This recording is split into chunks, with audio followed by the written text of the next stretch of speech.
Welcome to episode 7. So, today we will understand motor heating and thermal concepts, why motor heats, how it cools, and what is thermal equilibrium. So, whenever motor runs, losses occur. Copper loss in winding, iron loss in core, and mechanical losses generates heat. This heat increases motor temperature. So that means heat generation comes from internal losses, electric energy not converted to mechanical output turns into heat. Main types of losses are copper losses, I square R losses in winding. These are the dominant at load, rise with current squared. Then iron losses, or we can call it as a core losses. It includes hysteresis plus eddy current in stator and rotor. It is higher at higher voltage and speed. Then friction and windage, which includes bearing, fan, and air resistance. Small but constant. Then stray load losses, which are minor and give additional effects. These losses are inevitable. Even premium efficiency motors have around 0.5 to 3% losses depending on size and type of the motor. So heating versus cooling. Motor continuously heats due to losses. Cooling means heat removal. Happens mainly through fan, which is generally shaft mounted on TFC or IC411 motors, blows air over the frame or fins. We can call it as a forced convection.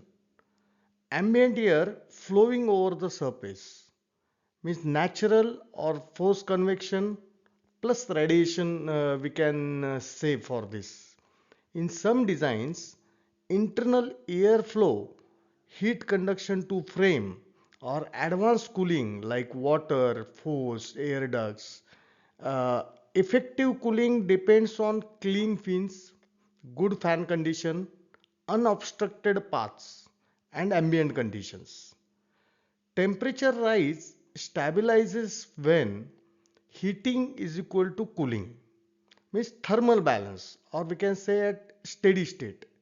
If losses increase, like in case of overload, more heat generated, temperature rises until cooling catches up, like higher temperature equal to faster heat dissipation. If cooling decreases, for example blocked fan or dirty fins, then there is a less heat removed. So temperature rises even at same load. Equilibrium temperature rise equal to value where heat generation rate equals dissipation rate. This is why IEC limits define allowable rise like class B rise to keep steady state temperature safe for insulation. Thermal equilibrium. This is the core principle of motor thermal behavior. Steady state operation as described in IEC 60034-1 and motor thermal modeling. So during operation, the motor continuously generates heat from losses like copper, iron, friction, etc. At the same time, it removes heat through cooling mechanism like fan, forced air, natural convection or radiation. Initially, when the motor starts from ambient temperature, heat generation or heat removal temperature rises over time. As temperature increases, the temperature difference between the motor surface and ambient temperature grows. Cooling rate increases.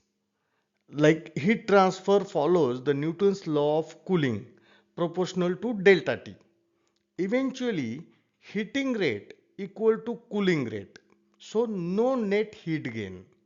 Temperature stabilizes and stays constant. This stable point is called thermal equilibrium or steady state temperature rise. IC also defines, like IC says, if there is a change in only 1 degree difference in two consecutive measurement points, then also we can call it as a thermal equilibrium, even it is not same.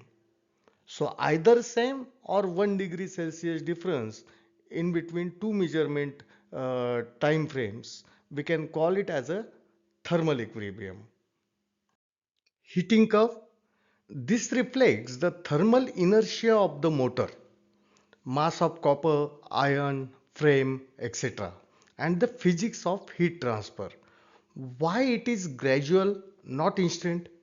At startup or load application, heat generation from losses starts immediately. But the motor has significant thermal mass. It takes times for the heat to raise the temperature of winding, core and frame. Heat transfer to the surface, then to air via fan or cooling also is not instantaneous.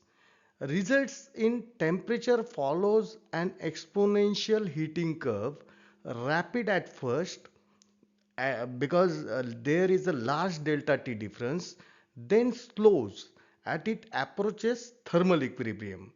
The classic heating curve shape is shown here. So it starts at immediately at ambient temperature, maybe we can say at 30 to 40 degrees Celsius, and rises quickly initially. So steep slope. Slope decreases over time. We can call it as asymptotic approach also, and eventually flattens out at steady state. So this is the thermal equilibrium stage where heating becomes equal to cooling. Time to near equilibrium. It is typically 30 to 180 minutes depending on motor size.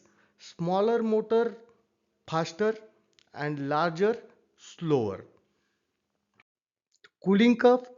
This mirrors the heating process but in reverse. It is the exponential decay of temperature back towards ambient. Why it cools gradually, not instant? When power is removed, heat generation stops. So no more losses from current and magnetic fields. Residual heat stored in the motor's thermal mass, like in windings, core, or frame, continues to dissipate slowly through natural convection, that is still air around the frame, then radiation, it is minor contribution. So conduction to mounting, base, if applicable, and no force fan cooling because motor is stopped now. So cooling is slower than during operation. Temperature follows an exponential cooling curve. Fastest drop initially as there is a large delta T to ambient, and then slows as it approaches to ambient temperature. So let us see the time constant. Time to reach 63% of the temperature change, which rise during heating or drop during cooling. This applies to both heating and cooling. It is the time for the temperature to move 63%, or more precisely 63.2%, towards its new steady state value in an exponential process. So heating time constant is tau, tau heating or running tau.